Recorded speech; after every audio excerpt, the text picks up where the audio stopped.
سڵاوتان لێبێتەوە ئەم کاتتان باش بینەرانی خۆشەویستی تەلەڤیزیۆنی کۆمەڵە زۆر خۆشحاڵین کە جارێکی تر لەگەڵ ئەمیر بە پێشکەشکردنی بەرنامەی ئێمە و بینەرانەوە دەبینە میوانی ماڵەکانی ئێوەی ئازیز و خۆشەویست.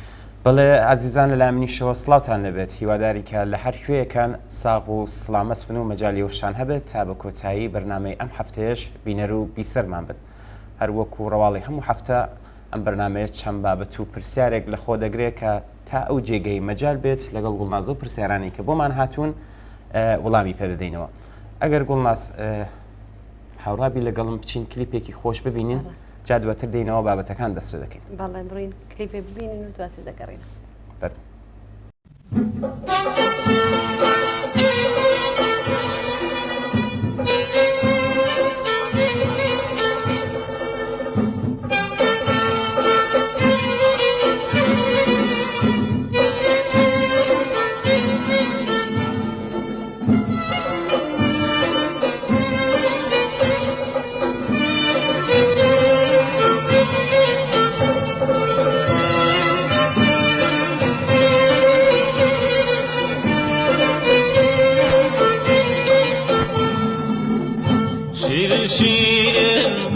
شيرين شيرين شيرين جاني شيرين لاني وباغي الامدا ثانية قولي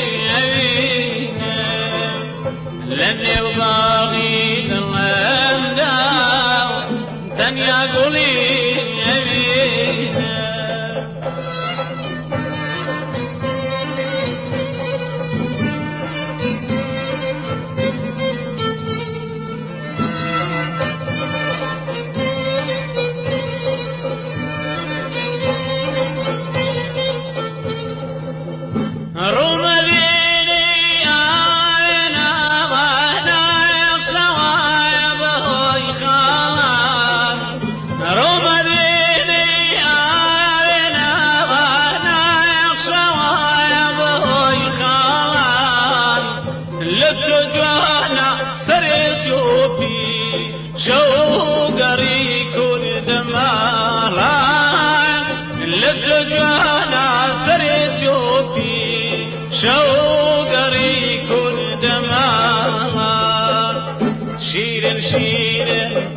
شيرين شيرين شيرين جاني شيرين لاني وباغي الامدا ثانية قولي ابينا لاني وباغي الامدا ثانية قولي ابينا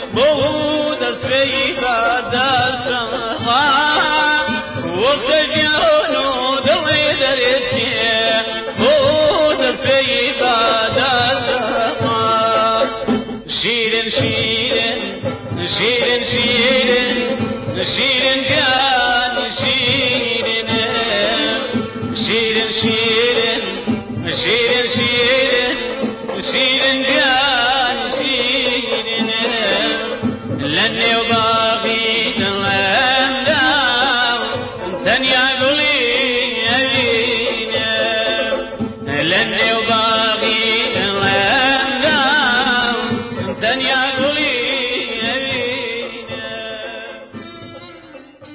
زۆر باشە گوڵناس بە هەر دەستپێکی بەرنامەکەمان بە نامەیەکی کاکسۆرانە کە لە نامەکەیدا دەڵێ ئێستا کام نامەیە دەنووسم ئاگربەستێکی کاتی لە شەڕی غەزا ڕاگەیاندراوە.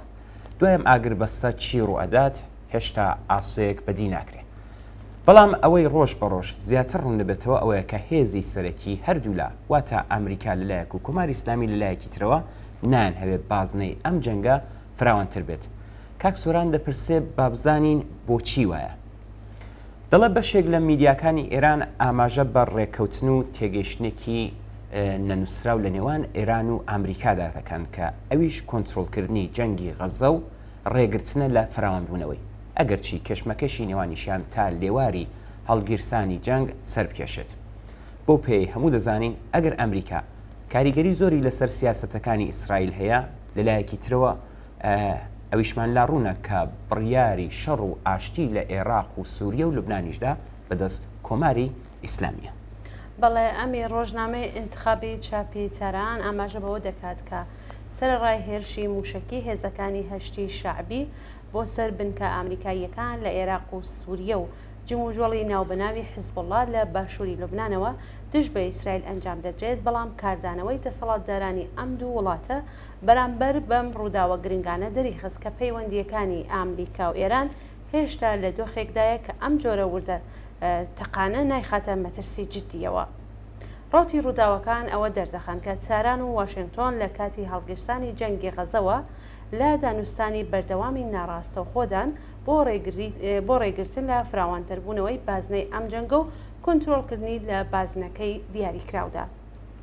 هەرچەندە کۆماری ئیسلامی جەختی لە پشتیوانی خۆی بۆ بەرەی مەقاومەتیش کردووە، بەڵام جەخت لەسەر دەستێوەرنەدان لە گۆڕەپانەکاندا دەکات و بەرپرسانی ئامریکایش لە چوارچێوەی لە یەکتێگەیشتنێکی نەنووسراودا سیاسەتی دوورکەوتنەوە لە پەرەسەندنی شەڕەکە ڕایانگەیاندووە کە هیچ بەڵگەیەکیان لەسەر دەستێوەردانی ئێران لە ئۆپراسیۆنەکەی حەماس دژی ئیسرائیل و هێرشکردن سەر بنکەکانی ئامریکا لە سووریە و عێراق نییە. بەڵێ بۆیە لە بارودۆخی ئێستادا بیرۆکەی دیپلۆماسی بژاردەی سەرمێزی ئێران و ئەمریکایە و سەرڕای قەیرانی غەزە و بەرژەوەندیە ناکۆکیەکانیان لە ناوچەکەشدا بژاردەکانی دیکە شانسی جێبەجێکردنیان کەمترە. ئەمە لە کاتێکدایە کە زۆربەی سەرچاوەکان ئاماژە بۆ دەکەن پەیوەندی نێوان واشنگتۆن و تاران لە سەرەتای دەستپێکردنی شەڕی غەزە نەکردنەوەستاوە بەڵکو قوڵتریش بۆتەوە.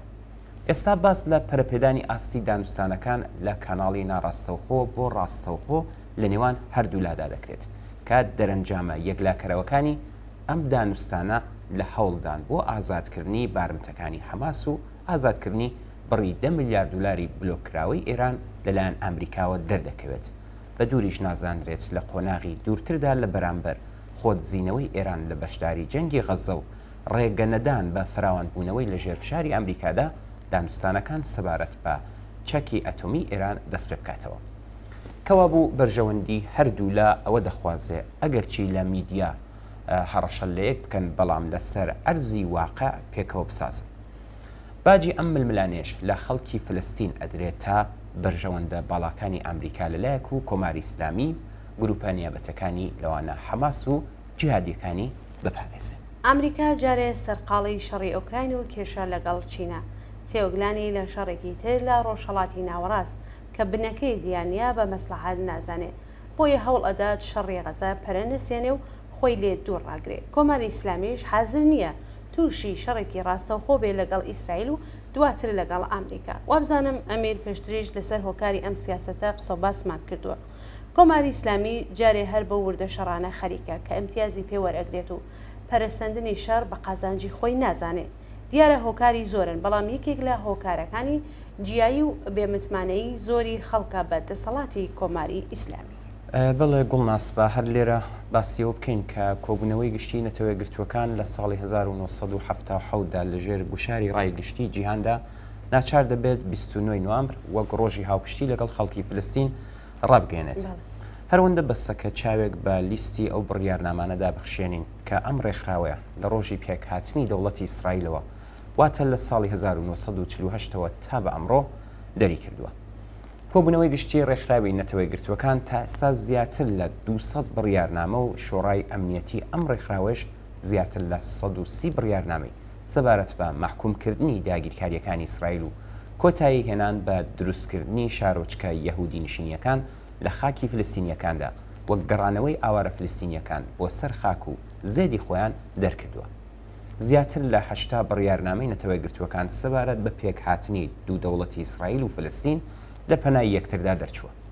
دەوڵەتی ئیسرائیل نەک هەر پابەندی هیچ کام لەم بڕیارنامانە نەبووە، بەڵکو تەنانەت ئەو ڕێکەوتنە ئاشتیانەشی پێشێل کردووە کە لە هەندێک خۆناغدا قبولی کردبوو. بە ڕێکەوت نییە کە ئەمڕۆ دەبینین کارەساتی جنۆساید لە غەزدا ویژدانی و خەبەر هاتووی کۆمەڵانی خەڵک لە ئاستی جیهاندا خۆشاندووە. پشتیوانی کۆماری ئیسلامی و دەسەڵاتی ڕەوتی کۆنەپەرستی حەماس بەسەر چارەنووسی خەڵکی غەزەدا هیچ کامیان سەرنجام نەیانتوانی ببنە بەربەست لەسەر ڕێگای ئەم دەربڕینی هاوپشتی و هاوسۆزیەت جیهانیە لەگەڵ خەڵکی ستەملێکراوی فلەستین. لە ماوەی یەک مانگی ڕابردوودا شاهیدی بەڕێوەچوونی ناڕەزایەتی و خۆپیشاندانی میلیۆنی لە وڵاتە جۆراوجۆرەکانی جیهان بووین. بە ملیۆنان کەس لە سەرانسەری جیهان هاتوونەتە سەر شەقامەکان و یەکدەنگ خوازیاری ڕاگررتنی دەست بەجێی شەڕ و کۆتایی هێنان بە کوشتاری خەڵکی غەزە و کەناری ڕۆژاوە لایەن دەوڵەتی ئیسرائیلەوەن.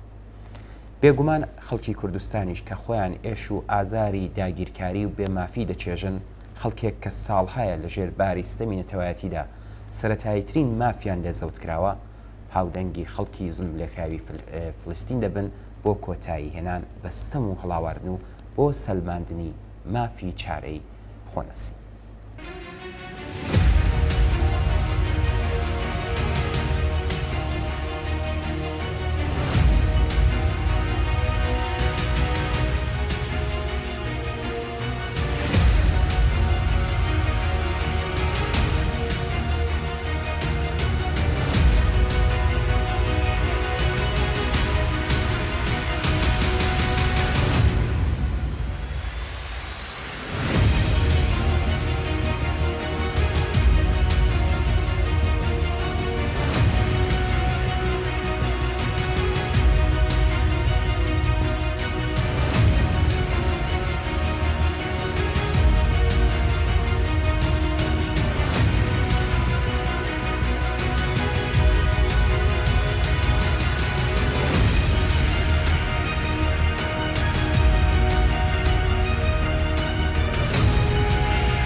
گوڵناس لەم بەشە لە بەرنامەکەشماندا نامەیەک دەخوێنینەوە کە کاکاوە نووسێتی لەسەر کۆڵبەری.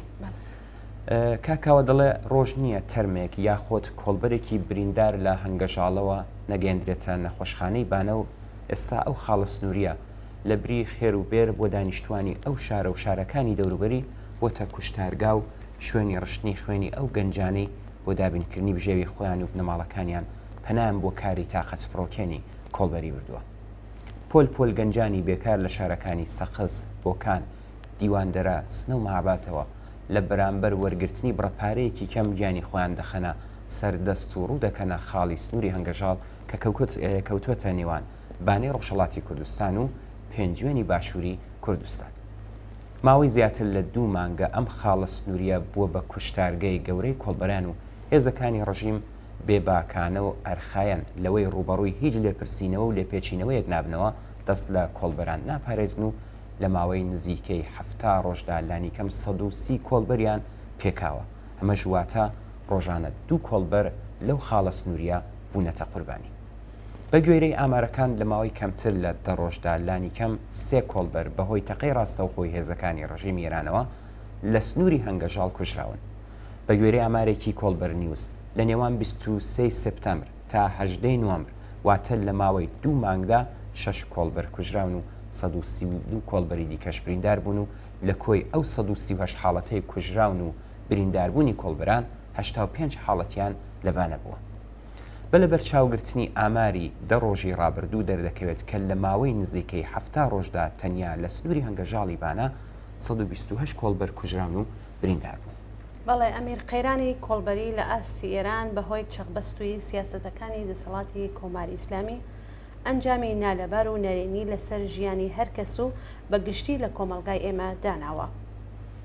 کێشە ئابوووریەکان و بایەخنەدان بە پێکهاتە کۆمەڵایەتیەکان نەک تەنیا هۆکاری دواکەوتووی ژێرخانە ئابوووریەکان بووە، بەڵکو پەرەی بە جیاوازی چینایەتی و تەشەنەی دیاردە نەشیاوەکان داوە.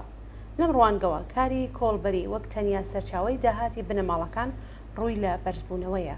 دەسەڵاتی کۆماری ئیسلامی 44 ساڵە ناکارامەیی خۆی یان باشتر بڵێن بێگانەبوونی لە دابینکردنی ژیانێکی ئاسایی بۆ دانیشتوانی ئێران و بەتایبەت خەڵکی کوردستان نیشانداوە. ئەم بێبایەخیە، ئەم بێگانەبوونە ئێستا کە ئەوان بڕیادەرن دۆخی بژێوی ژیانی دژوارتر کردووە، بۆیە ڕێگەن نەماوە بەتایبەت لە کوردستان جگە لە پەنابردن بۆ کاری تااقەت بڕووکەنی کۆڵبەری، کەواتە نەبوونی دەرفەتە پیشەییەکان، دواکەوتویی، بێکاری بربڵاو، دۆخی سیاسی و ئەمنیەتی کە لە کوردستان ڕەچاو دەکرێت خەیرایی زۆرتری بە تەنیا بژێوی ژیان واتە کۆڵبەری داوە. وایە گوڵناس، بەڵام ڕێگا چارە چییە؟ دیارە ئەم دەسەڵاتە نیشانی داوە ناتوانێ و نایهەوێ گۆڕانێک لە ژیانی خەڵکدا پێک بێنێ، باسی دەکات و بەڵام کارێکی تر ئەکات. ئەساساً فەقیر ڕاگررتنی خەڵک بۆتە سیاسەتێکی جێکەوتووە، ئەمەش بەشێک لە سیاسەتی سەرکوتە کە ڕەچاوی دەکات. گویا خەڵک هەرچەندە برسیتر بن زۆرتر ملکەچی دەسەڵات دەبن. بێگومان ئەم دەسەڵاتە بەم هۆکار و زۆر هۆکاری تر شیاویمانەوە نییە. ئەمە هەمان بۆچوونەکە خەڵکی ئێران، هەمان ئەو کەسانە کە ژیانی ئاساییان لەزەوتکراوە لە شۆڕشی ژینادا هاواریان کرد، کەوا بوو بەهێزکردنی ئەم شۆڕشە بۆ سەلماندنی دروشمی سەرەکیەکەی واتە ژن، ژیان، ئازادی ئەرکی سەرشانمانە. ئەم ئەرکە لە ڕێگای پەرەپێدان بە بزوتنەوەی داخوازیەکانی ئەم ڕۆمان بەڕێوە دەچێت. دابینکردنی بیمەی بێکاری بە ئەندازەیە کە بتوانێت جوابدەرەوەی پێداویستیەکانی ژیان بێ، دەتوانێت یەکێک لەو داخوازیانە بێت کە پێویستە لەلایەن خەڵکەوە بەرز بکرێتەوە.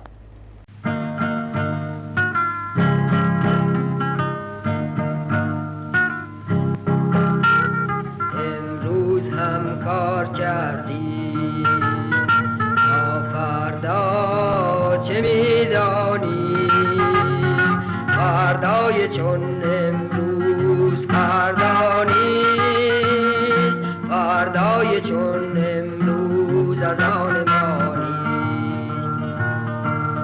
بیکاری دهن باز کرده، فقر چون مرداب از درون می جوشد و کارم تکرار مفهوم به زور زنده ماندن است. فردای ما با خورشید اربابان طلوع نمی کند، فردای ما با خورشید صاحب کاران طلوع نمی کند. امروز هم کار کردیم تا فردا چه میدانیم؟ فردای چون امروز از آن ما نیست.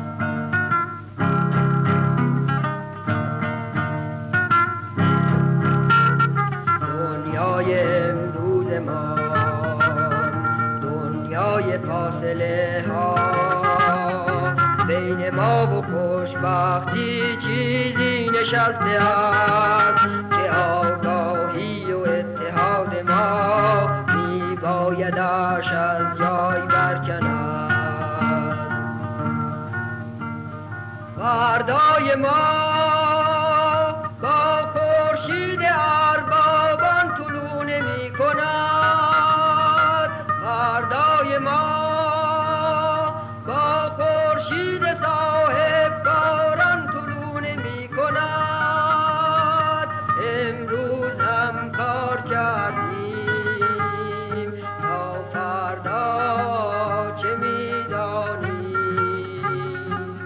فردای چون امروز فردا نیست، فردای چون امروز از آن ما نیست.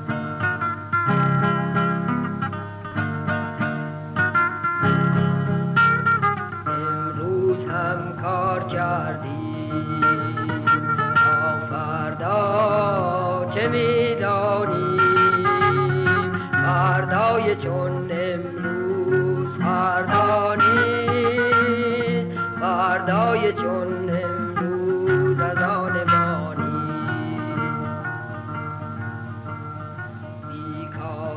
دهن باز کرده فقر چون مرداب از درون می جوشد و کار هم تکرار مفهومه به زور زنده ماندن است.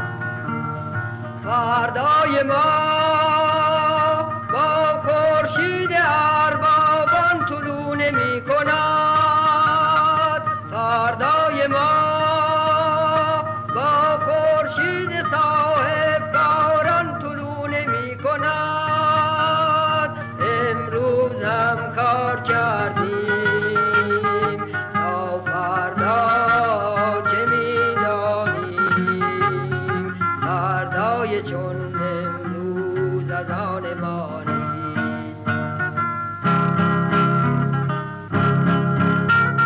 دنیای امروز ما دنیای فاصله ها بین ما و خوشبختی چیزی نشسته است که آگاهی و اتحاد ما می بایدش از جای برکند. فردای ما با خورشید اربابان طلوع نمی کند. فردای ما با خورشید صاحب کاران طلوع نمی کند. امروز هم کار کردیم تا فردا چه می دانیم. فردای چون امروز فردا نیست. فردای چون امروز از آن ما نیست. گوڵناس لەم بەشەدا یادداشتێکێ بە بۆنەی شەهید بوونی مناڵی کۆلبەر فاڕوق ئەلیزادە کاک عوبەید سۆرخابی یادداشتێکی هەیە کە لێرە بەشێکی دەخەینە بەردیت. کاک عوبەید نووسیوێتی بە پێی مادەی 79 یاسای کار لە ئێران بەکارگرتنی مناڵان قەدەغەیە. ئەمە لە حاڵێکدایە کە بە پێی سەرژمێریە فەرمیەکانی دەسەڵاتی کۆماری ئیسلامی سەدا 15 مناڵان لە ئێران بەهۆی دۆخی نالەباری بنەماڵە و ژیان و داهات کار دەکەن. هەڵبەت ئەم ژمارەیە بە تایبەت لە کوردستان بەهۆی دۆخی داسەپاوی ئابووری بەسەر خەڵکدا زۆر لەمانە زیاترە. لە شارە گەورەکانی ئێران مافیای زەبەڵاحی مناڵانی کار بۆتە هەشپەیەکی نالەبار کە لە ژێر چرای سەوزی دەسەڵاتدا داهاتووی منداڵان و کۆمەلگا بەرەو هەڵدێر دەبات. زۆرترین مناڵانە بێتاوانانە کە بەرهەمی گرفتە کۆمەڵایەتیەکانی وەک تەلاق، نەداری، نابەرپرسیارەتی بنەماڵەکان و ڕێکخراوە حکومیەکانن لە شوێنی نالەبار دەدرێنە بەرکاری ڕەش و پیس و بێنرخ. بەڵام لە کوردستان و بە تایبەت لە شارە سنووریەکانی ڕۆژهەڵات و باشوور شێوازێکی دیکە لە مناڵانی کار هەیە کە نەک لە ژێر سێبەری مافیای مناڵانی کار بەڵکو لە ژێر گوشاری مافیای داهاتی سنووردا خەریکن لە سیمای مناڵانی کۆڵبەردا دەچەوسێنەوە و تەنانەت دەست بەسەر دەکرێن و دەکوژرێن. قڕخکردنی داهاتەکانی سەرسنوور بۆ تاقمێکی تایبەتی خۆفرۆش و لایەنگری دەسەڵات و بێبەشکردنی خەڵکی ئاسایی لەم داهات و دەرفەتە لەلایەک و نەبوونی کانگاکانی کار و پیشە یاخۆ کارخانە و کارگا و دۆخی نالەباری ئابووری ناوچە و پەرەسەندنی بێکاری و گرانی و بێداهاتی شێوازێکی تری لە کار و پیشە بۆ خەڵکی ناوچە دروست کردووە کە پێی دەوترێ کۆڵبەری. ئێستا کۆڵبەری لە کوردستان بەواتای شانخستنە ژێر باری گرانی ژیان و سنگ بە گولەوەنان بۆ پەیداکردنی نانێکی بە شەڕەف نەک ملکەچکردن بۆ دەسەڵات و خۆفرۆشتن بۆ پاروەنانێک بەڵکو بۆتە بەشێک لە بەرخۆدان و پشکردن بە پرۆپاگەندای ئابووری دەسەڵات. هەر بۆیش چەمکی کۆڵبەر کە هەڵگری مانایەکی فرە گەورەتر لە مانای قاموسیەکەیەتی و جۆرێکی تر لە ململانەی خەڵکانی هەژاری کوردستان بەرامبەر بە حکوومەت نیشان دەدات، ئێستا بۆتە بربەستێک لە هەمبەر هێژمونی فکری دەسەڵات بۆ ڕووخاندنی بنەمای کۆمەلگا و فکری شۆڕشگرانە. لەم ناوەدا مناڵانی کوردی ناوچە سنووریەکان لە ڕووی ناچاریەوە دەست لە خوێندن هەڵدەگرن و شان بە شانی باب و براکانیان بۆ پەیداکردنی نانێکی بە شەڕەف سنگیان دەکەنە مەتەرێزی بیر و هزری سربەخۆیی ئابووری و ڕێگای کۆڵبەری هەڵدەبژێرن و خۆیان ملکەچی ئیرادەی خوێڕیانی ڕژیم ناکەن. ئەلێرەوەیە کە ڕژیم وێڕای خزمەت بەڕانت و گیرفانی تاقمێکی تایبەتی سەر بە هەژدیهای تاران هەز بە ترس دەکات و بەرەنگاری ئەو فکرە دەبێ و گەورە و مناڵ دەخاتە ژێر دەستڕێژی گولە و هەموو هەوڵی ئەوەیە خەڵک زیاتر لەباری ئابوووریەوە بێنێتە ژێر چۆکی خۆی و کەرامەتی کۆمەلگای کوردەواری بشکێنێ و ڕۆژ نییە خوێنی کۆڵبەرێک بە ناحەق نەڕژێ و سفرەیەک لە کوردستان بێنان نەکرێت.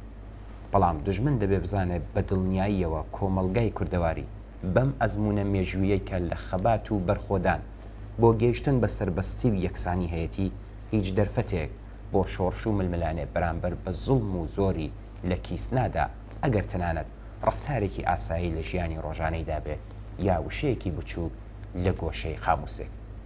دوایین مناڵی شەهیدی ڕێگاینان و سربەستی فاڕوق ئەلیزادە بوو. ئەم مێر منداڵە تەمەن 17 ساڵانە دانیشتووی شارەدەی ڕەبەت سەر بە شاری سەردەش بوو کە ڕۆژی 5 سەرماوەست بەدەستی ڕژیمی کۆماری کوشتاری ئیسلامی گیانی بەخت کرد. وێڕای سەرخۆشی لە بنەماڵە و کەسوکاری بێگومان دوور نییە ڕۆژێک کە ڕژیمی جنایەتکاری کۆماری ئیسلامی دەبێت تاوانی ئەم هەمووە جنایەتە بداتەوە.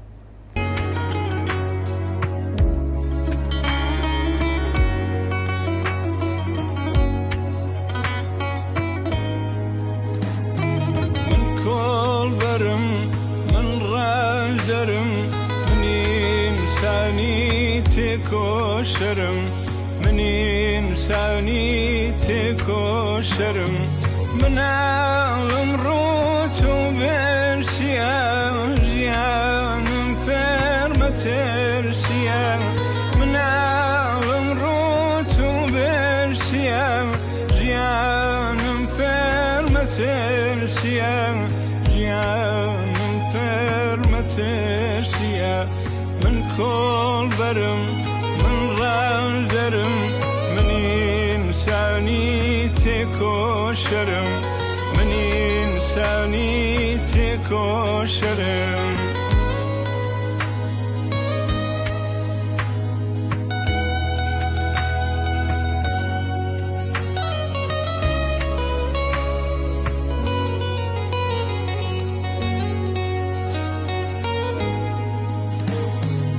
بەرسیەتی سنوور ئەبڕم بۆ پاروەنان لاوێ کەچرم بۆ پاروەنان لاوێ گەچرم ئەچێم بەگەشەوە زەنگە بەگەن دنیاکەی بێدەنگە ئەچێم بەگەشەوە زەنگە بەگەن دنیاکەی بێدەنگە بەگەن دنیاکەی بێدەنگە من کۆڵبەرم من ڕاژدەرم منی ئینسانی تێکۆشەرم منی ئینسانی تێکۆشەرم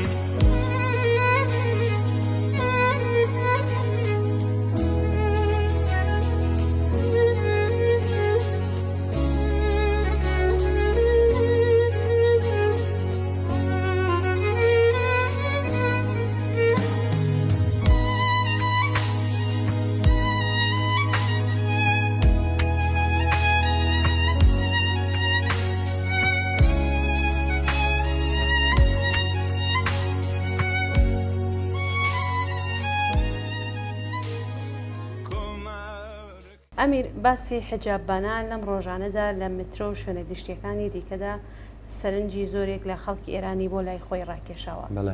وەزیری ناوخۆ ڕایگەیان ئامادەبوونی ئەو حجاببانانە خۆبەخۆ بوو هیچ موڵەتێک لەلایەن دامەزراوە بەرپرسەکانەوە بۆ چالاکیەکانیان نەدراوە. لەم نێوانەدا دیار نییە ئەم کەسانە بە چە موڵەتێکی یاسایی کار دەکەن. ئەلبەت جنابی وەزیر خۆی لێ گێل دەکات ئەمانە وەک لیباس شەخسیەکان لە بنەڕەتدا دامەزراوەی دەسەڵاتی کۆماری ئیسلامین بۆ ترساندن و تۆقاندن و دەیانخەنە گیانی خەڵکەوە و هیچ بەرپرسیارەتێکیش لە ئەستۆ ناگرن. ئەم ڕەوشە و ڕەفتاری دەسەڵاتی هەر حکوومەتێکی تۆتالیتەرە. بەڵێ ئەوان پاڵپشتی لە هەر کارێک ئەکەن کە لەگەڵ ماف و ئازادیەکانی هاوڵاتیاندا ناکۆکە. ئەمە کارنامەی کۆماری ئیسلامیە. بەڵام ئێستا پرسیاری گرنگ ئەوەیە کە بۆچی ڕژیمی ئیسلامی بۆ ئەوەی خۆی لە خنکان ڕزگار بکات پەنا بۆ تەختەشکاوێکی لەم چەشنە دەبات. ئەم گوشارانە بۆ سەرژنان کە بە خانەوادە محور پێناسەکراوە بۆ حکوومەتێکی کە بە پێی پێناسەکەی نیزامێکی ئیسلامیە لە هیچ بوارێکدا هیچ شتێکی پێنەماوە جگەل لەوەی کە ئیسلامی بوونی خۆی بەسەر کۆمەلگادا بسەپێنێت.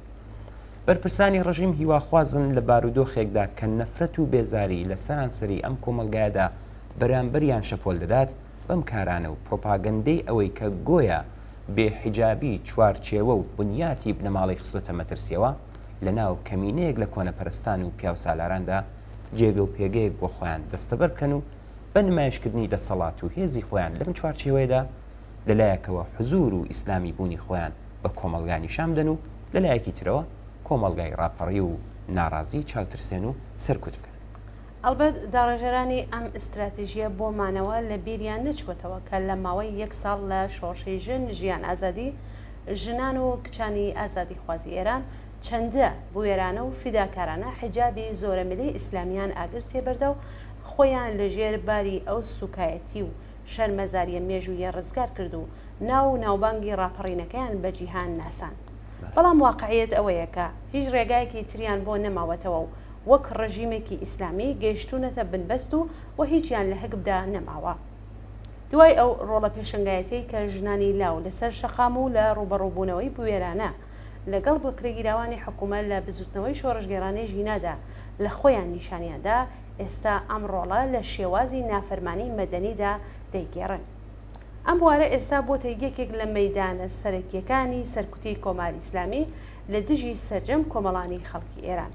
ڕژیم دەزانێت کە بە هەر ڕادەیەک پاشەکشێ لە بواری سەپاندنی حیجاب بەسەر ژناندا ئەوە تاکە کۆڵەکەی ئیدۆلۆژیشی دەڕوخێت. هەر بۆیە بەرپرسانی حکوومەتی ئیسلامی لە سەپاندنی جلوبەرگی ئیسلامی بەسەر ژنان و تەنانەت پیاوانیشدا وەک ئامرازێکی سەرەکی بۆ سەپاندنی دەسەڵاتی سەرڕۆ و دژە ئینسانی خۆیان کەڵکوەردەگرن.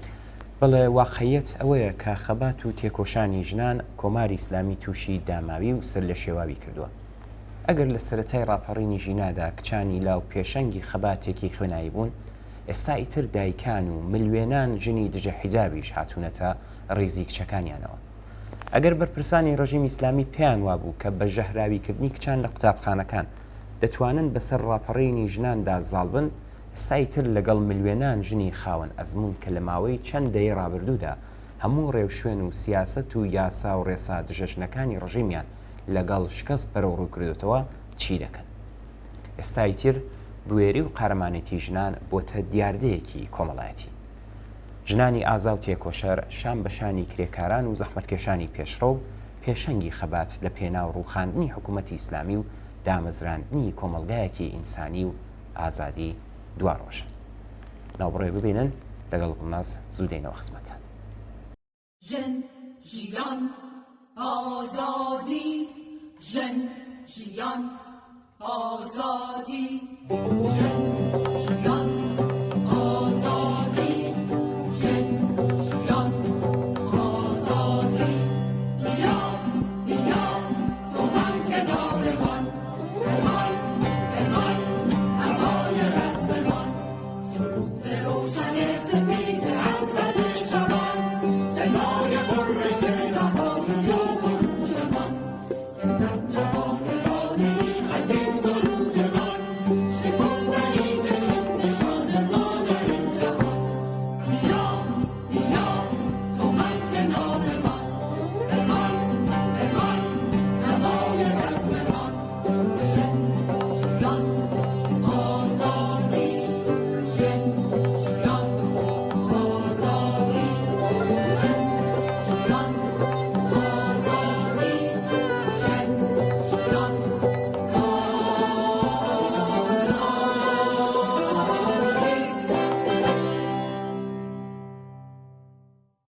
ئەمیر بینەرێکمان بە نازناوی عەباس لە نووسراوێکدا دەڵێ ماوەیەک لەمەوبەر هەواڵێک بڵاوکرایەوە کە بەهای دۆلار بەرامبەر بە دراوی ئەفغانستان گەیشتووەتە نزمترین ئاستی لە ماوەی 6 ساڵی ڕابردوودا.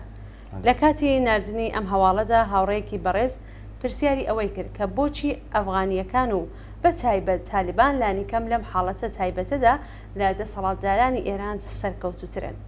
کەسێکی تر بە گاڵتەجاڕیە وتی باشترە دەسەڵاتی ئابووری سەرۆکی بانکی ناوەندی و هێتر ڕەوانەی کابڵ و تالیبان بکرێت بۆ خولێکی ڕاهێنان. کاک عەباس هەروەها دەڵێ واقعیەتەکە ئەوەیە کە من هیچ زانیاریەکەم لەسەر دۆخی ئابووری نییە، بەڵام ئەم بەراوردکردنە بەلژیک دەزانم چون بەڕاستی دۆخی ئابووری ئێران داڕماوە و ژیانی لە زۆربەی خەڵکی ئێران چاڵ کردووە. بڵێ کاگەبا سەروا دەڵێ کێشەکە لەوەدایە کە لە ڕوانگەی ئابوووریەوە زۆر جار نرخی دراوەکە کەوتۆتە ژێر گەشەی ئابووری و نەختینیەوە هەرچەندە لە کوردخایاندا هۆکارە سیاسی و دەرونیەکان ڕەنگە کاریگەریان لەسەر چیرۆکەکە هەبێت بەڵام لە ماوەی مامناوەند و سەروتردا هۆکارە ئابوووریەکان کاریگەرە بۆ ئەوەی نرخی دراو تا ڕادەیەک جێگیر بمێنێتەوە دەبێت یان ئیسلامی یان زانستی معاملە لەگەڵ ئەم بابەتە بکرێت هەڵس و کەوتی ئیسلامی بەو مانایە کە حکوومەت ناتوانێت نەختینەیی دروست بکات چونکە ئەم کارە وەک ڕشتنی ئاوایە بۆ ناو شیر ئەگەر لیترێک شیری پاک بۆ 10,000 تومەن بێت زیادکردنی 1 لیتر ئاو ناتوانرێت وەک 2 لیتر شیر بە نرخی 20,000 تومەن بفرۆشرێت چون دەڵێن حرامە با لەوەش گەڕین کە زۆر کاریتر دەکەن کە لە حرام ئەو لاوەترە بەڵام ئەو کارەی حکوومەت بۆ زیادکردنی نەختینەی ساڵانە دەیکات تەنها وەک ڕشتنی ئاوایە بۆ ناو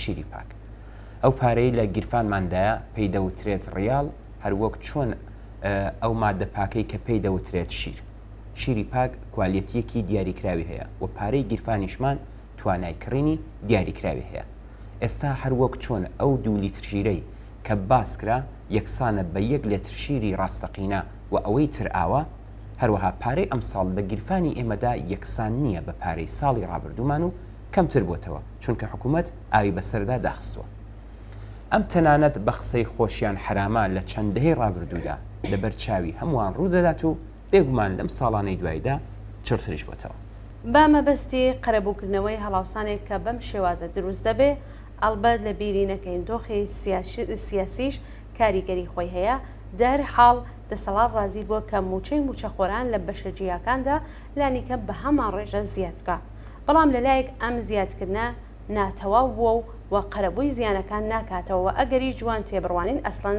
زیاد ناکرێت کەوا بوو ڕێگا چارەی ئیسلامی نییە و نیشانی داوە کە دۆخەکە خراپتر ئەکات چارەسەرێکی تر بیرکردنەوە و شیکردنەوەی زانستیە بۆ ئەوەی نرخی دراو بە جێگیر بمێنێتەوە پێویستە سیاسەتی دراو بە پشتبەستن بە زانیاری ئابووری ڕێکخورێت خەرجیەکانی حکوومەت بە تەواوەتی سنووردار بکرێن سیاسەتی قەرز بە تایبەت قەرزکردن لە بانکی ناوەندی بە گوێرەی ڕێساکانی ئابووری بێت و بەداخەوە هیچ کام لەم دوو ڕێبازە لە ئێراندا جێبەجێ ناکرێت ئەوەی جێگای سرنجە بڕیاردەران لە دەسەڵاتی ئیسلامیدا نە هەڵاوسان بە هۆکاری نەبوونی نەختینەیی دەزانن نە بەرهەمهێنانی بێپشتیوانەی پارە بە نایاسایی دەزانن لەلایەکی دیکەوە بۆ ئەوەی بەردەوام بن لە مانەوەیان خەرجیەکانی حکوومەت بە شێوەیەکی بەرچاو زیاد دەکەن بۆ نمونە ئەو هەموو دەهاتە کە خەرجی هێزە نیابەتیەکانی خۆیان لە وڵاتانی عەرەبی و ئیسلامی دەکەن بێ ئەوەی هیچ لە ژیانی ئەمڕۆی خەڵک گۆڕدرێت تەنیا لەبەر ئەوەی کە حکوومەت بیر لە چۆنیەتی مانەوەی دەسەڵات دەکات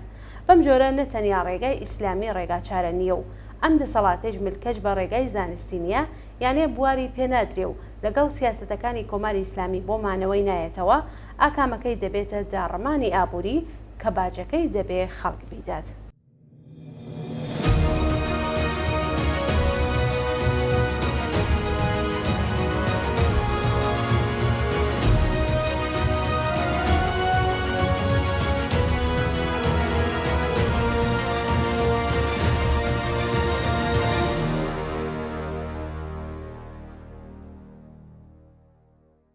کاک عەلی لە کرماشانەوە لە نامەیەکدا نووسیوێتی زۆربەی شەڕ و ئاڵۆزیەکانی ناوچەکە ململانەی بەرژەوەندیە ئابوووریەکانە کە بە ئاین و ڕەگەز و نەتەوە دەڕازێتەوە تا ڕێگای سەپاندنی خۆیان خۆش بکەن و خەڵکی لە پشت بەرژەوەندیەکانی خۆیان کۆبکەنەوە ئەوەی وا ئێستا لە ناوچەکەی ئێمە لە ئارادایە زۆر جار بە ململانەی ئاینی و ئایدۆلۆژیەکان لە قەڵەمەترێ من پێم وایە ئەگەر لەم ئاستەدا ینی شەڕی ئاین و نەتەوە ڕەگەز دێتە ئاراوە دەڕاستیدا ئەمە بۆ پەردەپۆشکردنی ناوەڕۆکی ڕاستەقینەی هۆی سەرەکی کێشە و ئاڵۆزیەکانە بە تایبەت لە ڕێگای ڕاگەاندنەوە هەوڵ ئەدرێ تا هۆکاری سەرەکی شەڕ و وێرانکاری و قوربانیە زۆرەکانی و ئەنجامە خراپەکانی ڕووپۆش بکرێ و لە بەرگی تردا جا ئاینی بێ یان قەومی بێ یان هەر شتێکی تر ڕووکەش بکرێت تا هەروەکو باسم کرد لەم ڕێگایەوە خەڵک ئەم شەڕە بەخۆی بزانێ و حازر بێت تێیدا قوربانی بکرێت بەڵام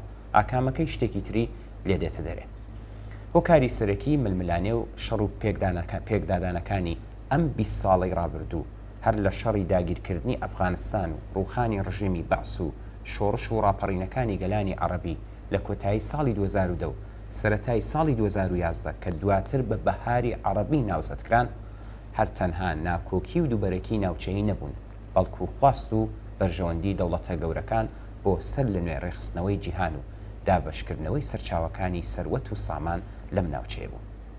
جا نێوی لێنرا شەڕی دموکراسی و مافی مرۆڤ لەلایەک و شەڕی ئاینی و نەتەوەیی لەلایەکی ترەوە. کاک عەلی لە بەشێکی تری نامەکەیدا نووسیوێتی باوەڕتر بزانین ئەم واقعیەتە چۆن عەمەڵ دەکات.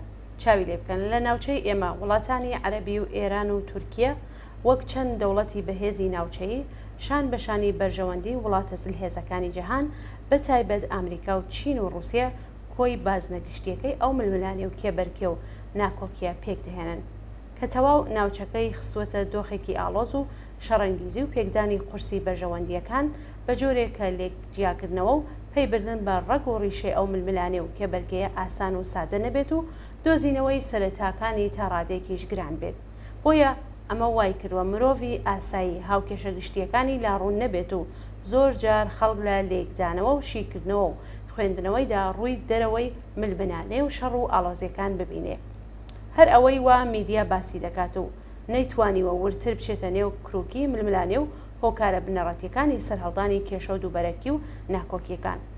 هەر ئەمەشە کە هەر دەوڵەت و گروپێک لە گۆشەنگای بەرژەوەندیەکانی خۆیانەوە لێکدانەوەی جیاجیا و خوێندنەوەی جۆراوجۆری بۆتەکەن بێ ئەوەی پەنجەی حەقیقی بۆ سەر ناوەڕۆکی بابەتەکە درێژ بکەن و وە لە هۆکاری ڕاستەقینەی پرس و ململانێ و کێشەکان بدوێن.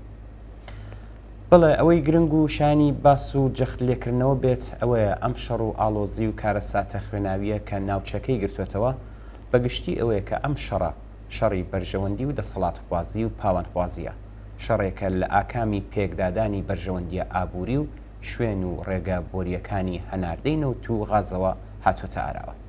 لە ڕاستیدا نەوت وزەی غاز وەک پێویستی و گرنگترین کاڵای بازار باڵی کێشاوە بەسەر زۆر بێپرس و هاوکێشە سیاسیەکاندا.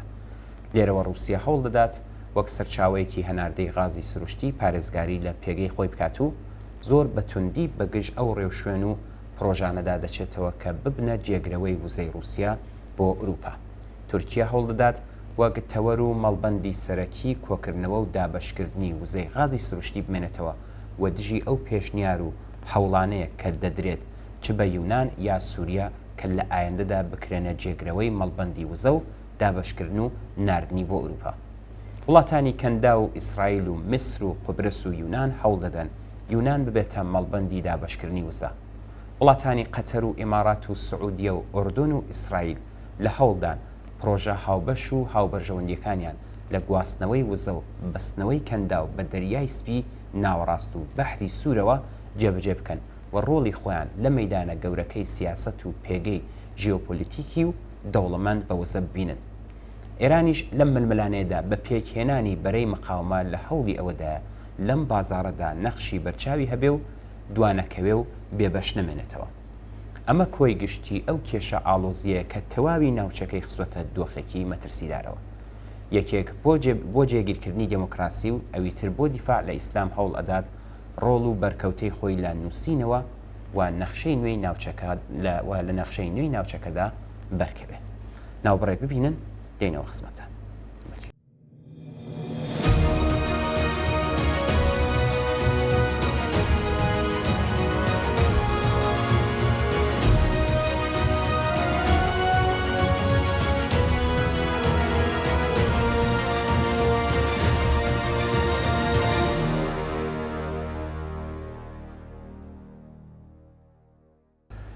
گوڵناس دەزانین کە کۆماری ئیسلامی ئێران لە پێناو مانەوەی ڕژیمەکەیدا لە هیچ تاوانێک سڵ ناکات. کارنامەی 44 ساڵەی دەسەڵاتی دیکتاتۆریەتی ئاینی پڕە لە بەڵگەنامەکان لەم بوارەدا. لە ناوخۆی سنوورەکانی ئێراندا هەر دەنگێکی ناری لە ژێر ناوی سزای ئیسلامیەکاندا سەرکوت کردووە. هەزاران کەسی بە شێوازی جۆراوجۆر لە سێدارەداوە یان لە ناوی بردوون. لە دەرەوەی سنوورەکانی ئێرانیش لە درێژەی هەمان سیاست ئەوەی تا ئێستا بووی کراوە کردوویەتی و کراوە. دەرەنجامی ئەم بیرکردنەوەیە شەڕخوازی و ئاژاوەنانەوە بووە و ئەم شەڕ هەڵگیرستانی ئەمڕۆکەی ڕۆژهەڵاتی ناوەڕاستیش بەرهەمی ئەم ئەقلیەتەی ئێرانە و لە چوارچێوەیدا قابلی لێکدانەوەیە. ئەمیر ئەمە ڕاستە، بەڵام نابێت لە بیرمان بچێکە کۆماری ئیسلامی تاقە هێزی ناوچەکە نییە. لەم ناوچەیە کە ئێستا گرژی و ئاڵۆزی ڕووی تێکردووە و هەر ڕۆژە لە شوێنێک ئاوری شەر بڵێ سەدەسێنێ لە ڕاستیدا ململانەی بەرژەوەندی جیاوازن کە کۆماری ئیسلامی یەکێک لەوانەیە کە ڕۆڵی خۆی لەسەر بنەمای درۆکردن و چەواشەکاری داڕشتووە. بەڵام من پێم وایە ئەگەر جیهان و دەوڵەتان بڕێک ڕاست بن ڕاستبین بواەن بە دڵنیاییەوە بارودۆخی ئێران و ناوچەکە و جیهان جیاواز دەبوو لەوەی ئێستا هەیە و جیهان تووشی ئەم شەپۆلە بەهێز و بەرفراوانەی تێرۆر و کوشتار و نائەمنی و ناسەقامگیری نەدەبوو. لانی کەم بەو جۆرەی کە ئێستا دەیبینین. مەبەستمە بڵم ئەگەر سازان لەگەڵ ئەم دیکتاتۆریەتە نەبووایە هەرگیز ئەم دەسەڵاتە دڕندەیە نەدەگەیشتە ئاسێک کە ببێتە هەڕەشە بۆ سەر ناوچەکە و بگرە جیهان و ئاوا کۆمەلگای جیهانی خڵتانی خۆی بکات. ئەمیر سازان لەگەڵ دەسەڵاتی کۆماری ئیسلامی و لێکەوتەکانی ڕاستە، بەڵام دەبێت بزانین بۆ سازان کرا و ئێستاژ وەکو سیاسەتێک بەردەوامە. بە بڕوای من پێش هەموو شتێک ئەم سازانە بۆ بەرگرتن بە خەباتی جەماوەری لە ئێرانتایە. ساڵی 57 پاش ڕاپەڕینی خەڵکی ئێران ئەگەر درێژەی بواە ئیمکانی ئەوە هەبوو کە چارەنووسی سیاسی ئێران بە جۆرێکی تر بواە. لەناو خۆی ئێران میل و بۆچوونی ڕادیکاڵ و پێشڕە و خەریک بوو خۆی دەهێنا ساحەی سیاسی خەریک بوو خۆی ڕێک دەخست و خەریک بوو بێت بە بەهێزێک کە بەرژەوەندی سەرمایه‌داری لە ناوچەکە تووشی مەترسی بکات. لە بیرمان نەچێ ئەو کات هێشتا شەڕی سار لە ئارادا بوو. هەر بۆیە بۆ بەرگرتن بە بەهێزبوونی بیری چەپ و ڕادیکاڵ و پێشکەوت و خوازانە لەلایەک و بۆ ململانەیە لە درێژەی شەڕی ساردا لەلایەکی ترەوە سازان کرابوو بۆ بەدەسەڵاتگەشتنی ڕەوتی ئاینی لە ئێران کە زەرفیەتی بربەرەکانی لەگەڵ ڕەوتی لە ڕادیکاڵ و پێشڕەوی زۆری تێدا بوو. بەڵێ زۆر سپاس گوڵناس، بەڵام ئەوەی زۆر دڵتەزێنە ئەوەیە کە لە سیاسەتی سازان لەگەڵ دیکتاتۆری ئێران لەلایەن دەوڵەتانی ڕۆژاوایی و عەرەبیەوە کە تاوانەکانی ئەم ڕژیمە دیکتاتۆریە پەردەپۆش دەکات و چاوی بەسەردا داخستووە و لەمپەری دروست کردووە لەسەر ڕێگەی خەبات و تێکۆشانی خەڵکی ئێراندا و ئێستاشی لەگەڵدا بێت یارمەتی دەرە بۆ دەسەڵاتی دیکتاتۆریەت لە ئێران. ئەوەی وا لە ڕۆژهەڵاتی ناوەڕاستدا دەگوزارێت بەر لە هەر شتێکی تر بەرهەمی هێڵی سازانە لەگەڵ دیکتاتۆریەتی ئاینی و زۆریش مەترسیداریشە. ئەمیر وایە سیاسەتی سازان هەر بەردەوامە. یەکەم هەر بەو دەلیلەی کە دڵخۆش نین بەوەی کە ڕاپەڕینی جەماوەری لە ئێران لەژێر دروشمیژن ژیان ئازادی بەرژەوەندی ئەوان بپارێزێ. دووهم بە ئەنجام گەیشتنی ئەم ڕاپەڕینە و ڕوخانی حکوومەتی کۆماری ئیسلامی کاریگەری زۆری لە ناوچەکە دەبێ و ئەوان تووشی مەترسی جددی بۆ پاراستنی بەرژەوەندیەکانیان دەکات. هێشتا ناوچەکە لە ململانەی بەرژەوەندیە جیاوازەکان بە ئەندازەی کافی ناسەقامگیرە و ئەمەشی پێزیاد ناکەن. دەسەڵاتی مەسەبی ئێران ئەمە دەزانێت بۆیە بە توندکردنەوەی سەرکوت لە ناوخۆی ئێران و هەڵگیرسانی شەڕ لە دەرەوەی سنوورەکانی دەیەوێت بە ڕێگای باجگوێرگرتن لە دەوڵەتان باڵ بەسەر ناوچەکەدا بکێشێت و بە ئەنجامی خۆی بگات. بڵێ گوڵناس، تۆ تەماشا بکە لە جیهانی ئابووری و بازاردا فرۆشیار نرخی کاڵا ئەوەندە بەرز دەکاتەوە کە کڕیاری هەبێت. کە کڕیار نەبوو ناچارە نرخی کاڵاکە دابەزێنێت. لە دنیای سیاسەتدا و تێکەڵ بە تەوەری ئاینی کار بەدەستانی ئەم ڕژیمە لە ئاست ئەم یاسایەدا بە پەیڕەوی لە فێڵکردن زۆر لێهاتوون و دەڕەندەشن. ئەگەر هەر لە سەرەتاوە سیاسەتی سازان لەگەڵ ئەم دەسەڵاتە نەبووە و تاوانەکانی ئەم دەسەڵاتە و بەتایبەت لە ڕووی پێشێلکردنی مافەکانی مرۆڤ و دەسوەردان لە کاروباری وڵاتانەوە پەردە پۆش نەکرابایە و سیاسەتێکی تند و تۆڵ هەبایە بە دڵنیاییەوە دۆخەکە بەو ئاستەی ئەمڕۆ دڵتەزێن نەدەبوو. ئەمەش هۆکارێکە بۆ ئەوەی سیاسەتی سازان لەگەڵ دیکتاتۆریەت هەمیشە ڕۆڵی هەبووە لەمانەوەی ئەم دەسەڵاتە دیکتاتۆریەتەدا. بەڵێ ئەمیر من نەکۆڵی لە سازان ناکەم، بەڵام سازان مانای ئەوە نییە لایەک باشە و لە قازانجی خەڵک لە ناوچەکە هەنگاو دەنێ و ئەگەر ناساز بواە ئەوە دۆخی خەڵک دەگۆڕا وانە. ئەمە دوو بەرژەوەندی جیاوازن کە مافی خەڵک و ژیان و گوزەرانی خەڵک لایەن بایەخێکی نییە. بەسمان کرد کە هۆکاری سازان لەگەڵ کۆماری ئیسلامی بۆ چییە؟ وانە ئەوان هەڵگری دروشمی ڕاستەقینەی مافی مرۆڤ و دموکراسی بن. ئەمە ڕووکشە بۆ سەپاندنی نەزمی دڵخوازی خۆیان. هیچ کات لەم ناوچەیە بۆ بەرژەوەندی خەڵک کە بریتە لە ئازادی و بەرابەری و ڕفاه و خۆشببختی هەنگاو هەڵنەگیراوە و کۆماری ئیسلامی یەکێک لەوانە بووە. هەموو بۆ بەرژەوەندی خۆیان ئیش دەکەن بەڵام ئەم بەرژەوەندیە دەڕازێنەوە و خۆڵ دەکەنە چاوی خەڵکو و لەژێر ناوی نەتەوە و ڕەگەز و ئاین دەیاندن بە گشت یەکتردا تابی لە سەرچاوی تاڵی لە ژیانی خۆیان دەکەن. بەڵێ خومینی بە قۆستنەوەی هەستی ئاینی خەڵکەکە لە ئێران ناوی ڕژیمەکەی ناوە کۆماری ئیسلامی لەناوخۆی ئێران سزاکەی بە ئیسلامی و هەناردەکردنی تێرۆر و دەسوەردان لە وڵاتانی دیکەی بە پێشکەوتنی ئیسلام ناوبردووە.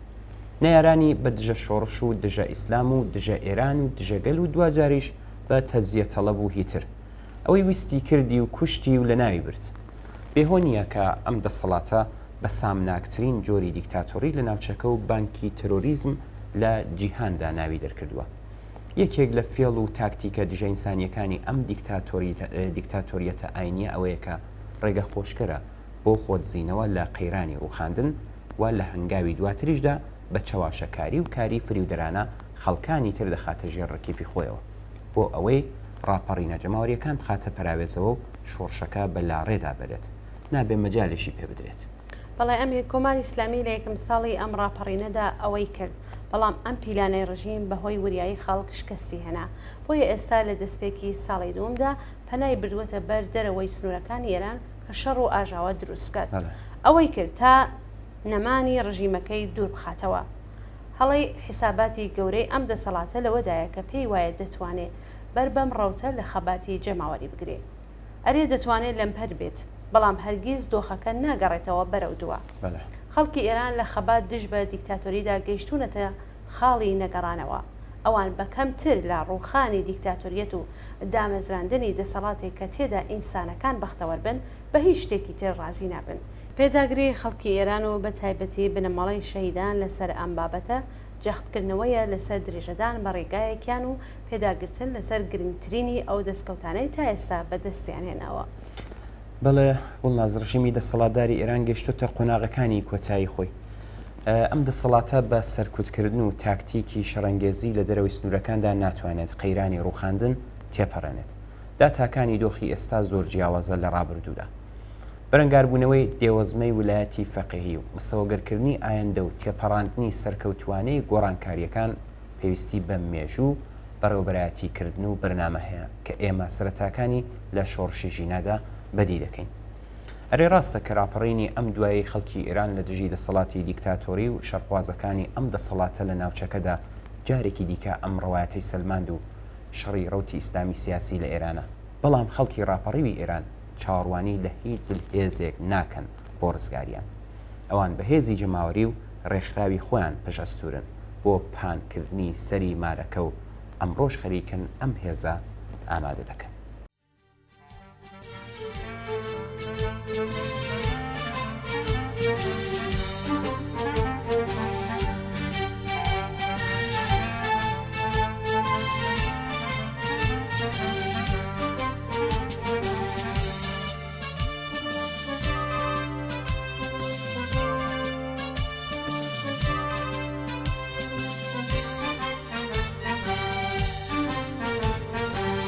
غمی مرگی ایومان نای سرشانی که وطن رمان غمی مرگی ایومان نای سرشانی که وطن رمان غمی ایوا تو ریوخین غمی ایوا توجموتی کمیه و پینگوی زوبو کشیده بری بیانی آزادی دلن همو لنکی شادی یادتن دکن لبر بیانی شادی آزادی یادتن دکن لبر بیانی شادی آزادی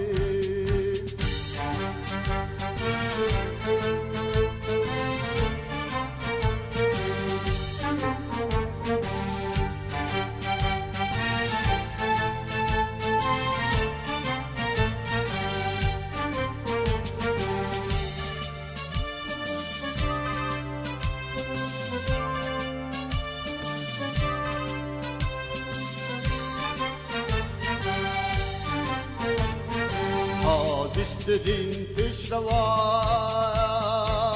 ویرو به باکیتن سامی مرگی تکشکار مرگی به باکانتان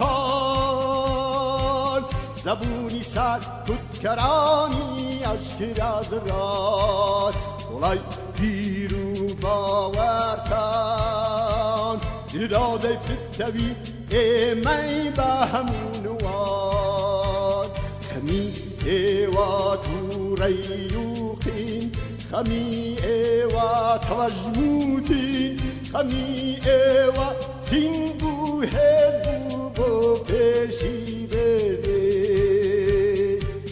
بری بیانی آزادی دلن همو لنکی شادی یادتن دکر هبر بیانی شادی آزادی یادتن دکر لبر بیانی شادی آزادی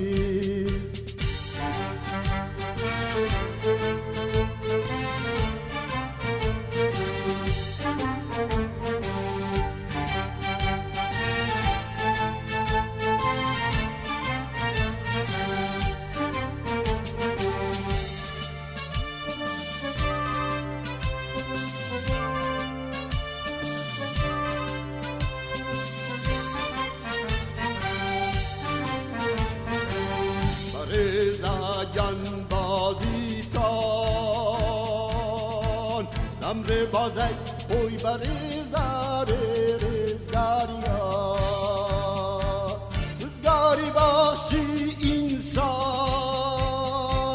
بو سوسیالیزم بو زۆر بەداخەوە لەم هەفتەیەدا ئاگادارن هونەرمەندی شۆڕشێر کاک تایر خەلیلی بەهۆی سەکتەی مێشک لە شاری سلەیمانی لە ماڵەکەی خۆیدا لە گەڕەکی ڕاپەڕین گیانی ئازیزی بەخت کرد و دڵە گەورە و پڕ لە هیواکەی بۆ هەمیشە لە لەدان کەوت.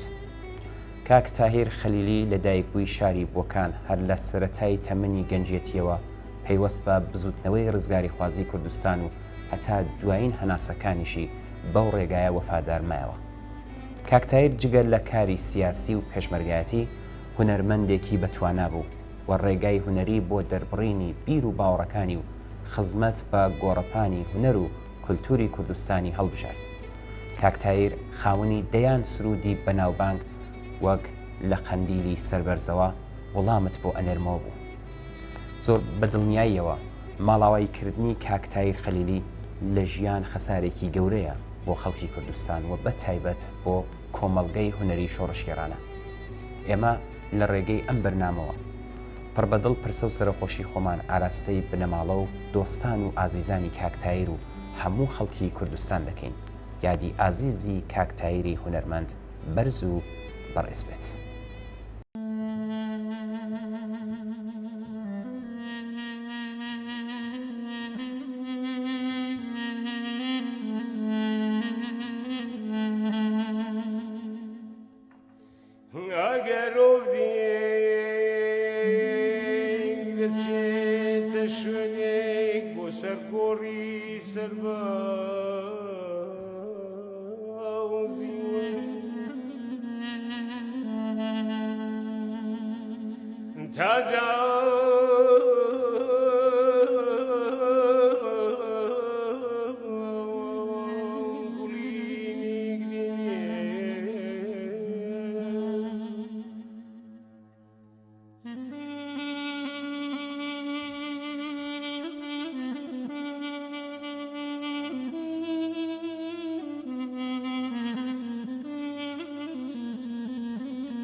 ئەگەر سبەی وڵ دەبێتە وڵاتی من لێم بپرسێ کوانێ گۆڕی سەربازیوان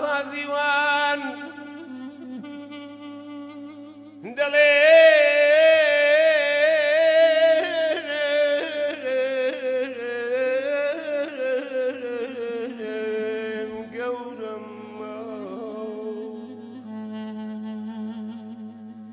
لە کناری جۆگەیەک لەسەر سەکۆی یەرمزگەوتێ لە بەردەرکەی هەر ماڵێ هەر کلیسەیەک لەسەر گاو بەردی ئەرشاخێ لە ژێر ئارەشکەوتێک لە ژێر درەختی ئەرباخێ لە وڵاتە لە ژێر هەرگەزا ئاسمانی هەر بەستە زەمینێ مەترسە مەترسە کەمێک سەرەداخەتە زنگوڵی نەکەدانێ لە قەندیلی سەربارزەوە وەڵامی بۆ دنێرمەوە لە قەندیلی سەربارزەوە وەڵامی بۆ دنێرمەوە شەهید بوونەم شانازیەوە هەوڵێ ڕەنگاونە بێگینەوە شەهید بوونەم شانازیەوە هەوڵێ ڕەنگاونە بێگینەوە هێزی پێشمەرگە نابەزێن هەموو شۆڕش گێڕێنەوە هێزی پێشمەرگە نابەزێن هەموو شۆڕش گێڕێنەوە شەهید بوونمان شانازیەوە دایکان بۆمان مەکەن شەهید بوونمان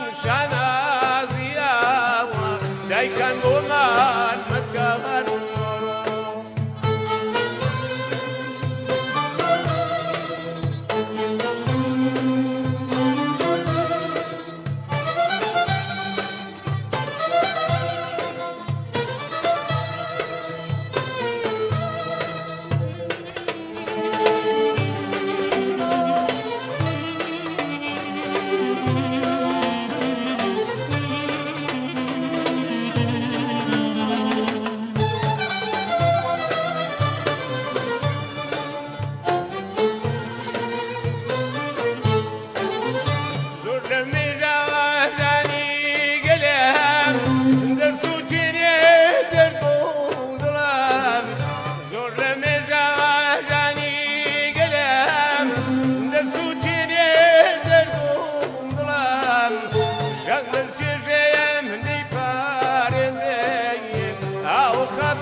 هێزی پێشمەرگە نابەزێن هەموو شۆڕش گێڕێنەوە هێزی پێشمەرگە نابەزێن هەموو شۆڕش گێڕێنەوە شەهید بوونمان شانازیەوە دایکان بۆمان مەکەن شەهید بوونمان شانازیەوە دایکان بۆمان مەکەن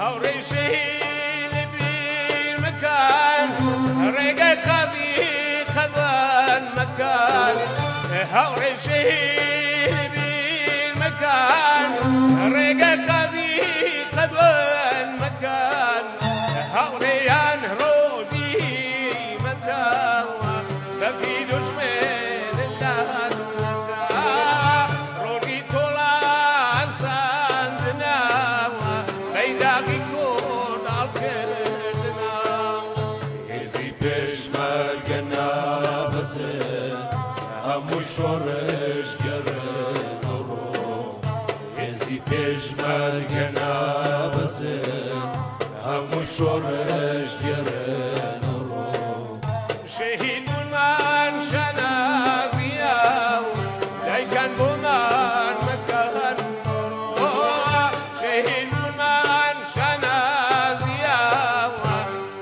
كان بومان مكان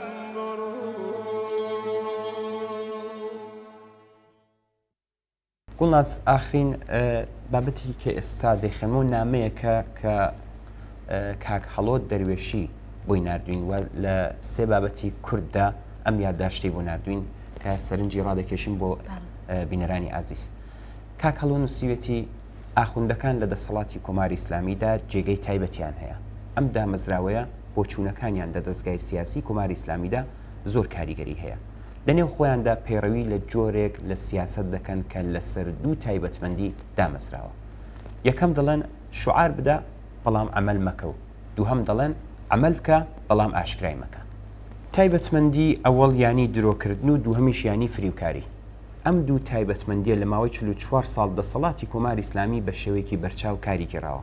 تەواوی ئەم شعارانە کە دەدرێت وەک ئازادی، بەرابەری، چاکسازی، پەیڕەوکردنی یاسا، پشتیوانی لەوەی وا پێی دەڵێن مستەزعەفین یان شایستە سالاری، ڕستگاری و هیتر لەسەر ڕستەی یەکەمە ینی شعارەکەی بدە بەڵام ئەمەلی پێمەکە. بەڕێوە چووە لە هەمان کاتدا تەواوی ئەو کارانە کە لە ماوەی ئەم 44 ساڵەدا کراوە وەکو ژێرپێنانی مافەسرەتایەکان، سەرکوت لە ڕێگای ئەعدام و زیندان، ئەشکەنجە و جەنایەتکردن، تیرۆری نارانی سیاسی لە ناوخۆ و دەرەوەی وڵات، دزی، گەندەڵی، ڕاندخۆری، تەجاوز و هیتر بەڕەوەیان بردووە بەڵام دەنگی لێ دەرناهێنن. ئەمەش ینی فریوکاری. لە درۆکردن ناڕاستی ئاشکرا و لە فریوکاری ڕاستی شاردرا و دەرەکەن کە هەر لە سەرەتای دەسەڵاتی کۆماری ئیسلامی و بەکارگێڕاوە بۆتە کولتوری جێکەوتو لەم ڕژیمەدا. جا ئەگەر لەگەڵ ئەم کولتورە ڕاهاتی ئەوە دەبێت بە خودی و پاداش وەرەگری و ڕێگا بۆ چاپلوسی و فەساد و گەندەڵی دەکرێتەوە. هەر بۆیە دەڵێن ئەم دیاردانە جێکەوتەوە و ئەگەریش دژی ئەم کولتورە بووی ئەوە دەبی بە غەیرە خودی و بە هەر فیت و فێڵێک پێ لە ناوەتەبن. ئەمە ڕوخساری واقعی کۆماری ئیسلامیە. کاک هەڵۆ لە یادداشتێکی تردا نووسیوێتی وا دیارە وەتاقی فکری کۆماری ئیسلامی بۆ دەرباز بوون لە قەیرانێکی سیاسی کە گیرۆدەی بووە ڕویان کردوتە گۆڕینی توندوتیژی لە ڕێگای دەستبردن بۆ چۆنیەتی ژیانی خەڵک. هەڵبەت شتێکی سیر نییە چون ئەمە تایبەتمەندی هەر حکوومەتێکی توتالیتەرە کە هەوڵ ئەدات لە ڕێگای کۆنتترۆلی ژیانی خەڵک دەسەڵاتی خۆی فراوانتر بکات کە گۆیە هەموو شتێکی لە کۆنتترۆلدایە و کەس بێ ئاگاداری ناتوانێت ئاویش بخاتەوە. جیا لە سەرکوتی ئاشکرا کە هەر ڕۆژە بڕێوە دەچێت بۆ ئەم مەبەستە سەرەتا بەلایەحەی عیفاف و حیجاب دەستیان پێکرد و دوای ئەوە شۆڕای نیگابان چوون بە کافی نەزانی پەسەندی نەکرد وەک ئەوەی دەرگا بەسرا بێت لە پەنجەرەوە هاتنە ژوورەوە و هەوڵیاندا کەم و کوڕیەکانی لابرن.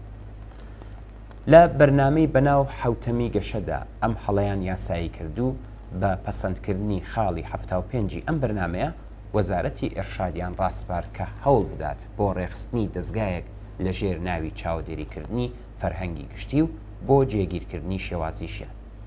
بەم جۆرە بەوتەی خۆیان لەسەر ئەساسی ئایندەنەگەری کە لە ئەساسدا تێکدانی ئایندەی ژیانی دانیشتوانی هێرانە چاودێریکردنی ژیانی ئینسانەکان هاتوۆتە دەستورەوە بەو مانایە کە هەموو دام و دەستگاکان لەسەر شانیانە کە هەر چەشنە زانیاریەک یان لەسەر هەڵسوکەوتی هەر کەس تەنانەت هەڵسوکەوتی هەر تاکە کەسێکیانە بخرێتە ئیختیاری ئەم دەستگایە تا لەسەر ئەساسی ئەو شێوەی ژیانی و چۆنیەتی معاملەکردن هەر کەسێ بخرێتە ژێر کۆنتترۆل و لە داهاتوودا باشترین شێوەی ژیان وەک کولتورێک پەرە پێ بدرێت.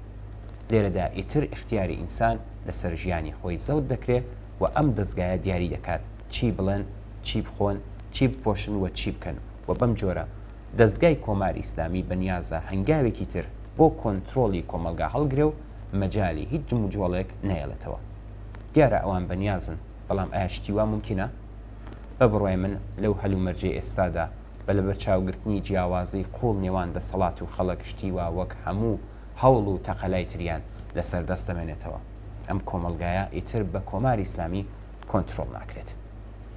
لە یادداشتی سێهەمدا کاک هەڵۆ نووسیوێتی هەفتەی ڕابردوو ڕۆژنامەکانی ئێران و توێژی وەزیری دەرەوەی ئێرانیان لەگەڵ کاناڵی ئەلجەزیرە بڵاو کردەوە بەڵام وتوێژی ئەم وەزیرایان لەگەڵ کاناڵی CNN ئەمریکی بڵاو نەکردەوە چون لەم وتوێژەدا کاناڵی CNN ئەو پرسیارانی هێنا گۆڕێک کە بە کەیفی جەنابی وەزیر نەبوو. دەرهەر حاڵ لە وتوێژ لەگەڵ ئەلجەزیرە ئەمیر عەبدوڵڵاهیان زۆر بابەتی هێنا گۆڕێک کە کاتی دەوێت لەسەر هەمویان قسە بکەین بەڵام پێم باش بوو کورتە سەرنجێک لەسەر دوو بابەت بخەمەڕوو. یەکەم وەزیری دەرەوەی ئێران ڕایگەیاند کە ئێران هیچ هێزێکی نیابەتی لە ناوچەکە نییە. ئەمانە هێزی مەقاومەتی خودجۆشن بۆ سەلماندنی مافەکانیان خۆیان ڕێخستووە. ئەمە لە حاڵێکدایە کە ئەم هێزانە لە حیزبوڵڵا، حەماس، حوسیەکان هەشتی شعبیەوە بگرێت تا ئەوانی تر خۆیان بە ئاشکرا باسی یارمەتی بەرچاوی کۆماری ئیسلامی لە بواری ئابووری، سیاسی و نظامیەوەکەن. تۆ بڵێ ئەم ڕاددە لە یارمەتیدان پاڵپشتیکردنانەی کۆماری ئیسلامی هەر لە ڕێگەی خوددادا بێ؟ گومان لەوەدانیە کە ئەم هێزانە ساڵهایە لە نانی سەر سفرەی خەڵکی ئێران بارهاتوون، ڕاهاتوون و تا لە سیاسەتی قوڵایی ئیستراتیژیکی کۆماری ئیسلامی لە ناوچەکە دەور و نەخشیان بێت. بابەتێکی تر جەنابی وەزیر باسیەوەی کرد کە کۆماری ئیسلامی ئێران لە ڕێگا حەلێکی سیاسی بۆ چارەسەرکردنی کێشەی فلستین پشتیوانی دەکات. ئەویش بەڕێوەبردنی ڕاپەرسی گشتیە کە خەڵکی فلستین بڕیار بدەن لەسەر چارەنووسی خۆیان. جەنابی وەزیر لەبیری چۆتەوە کە چەند مانگ پێش ئێستا کاتێک ئەم پرسە هاتە ئاراوە کە مەجال بە خەڵکی ئێران بدرێت کە لە ڕاپەرسیەکدا چۆنیەتی دەسەڵاتی سیاسی لە ئێران دیاری بکەن، خامنەی وتی بابەتە گرنگەکانی یەکوڵات مەگەر لە ڕێگای ڕفراندمەوە چارەسەر دەکرێت لە شوێی دنیا ئەم کارە دەکەن، مەگەر خەڵک کە هەموو لە ڕاپەرسیدا بەشداریەکەن ئەزانن چی بەچیە و توانای لێکدانەوەی بابەتە گرنگەکانیان هەیە. ئەمە چ قسەیەکە کە دەکرێت؟ ئێستا قسەی کامیان ڕاستە؟ لە ڕاستیدا هیچ کامیان. هەردوو درۆەکەن، هەردوو فریوکاریەکەن، بەڵام زوو لەیان ئاشکرا دەبێت. خەڵکی کورد 44 ساڵە داوای ئەم حەقاکەن کە جەنابی وەزیر بە ڕێگا حەلی گونجاوی بۆ خەڵکی فلستین لە قەڵەمیەدات، بەڵام 44 ساڵە قسەی خامنەی بەڕێوە دەچێ و خەڵکی کوردیان لەسەر ئەم داوەڕەوایە سەرکوت کردو.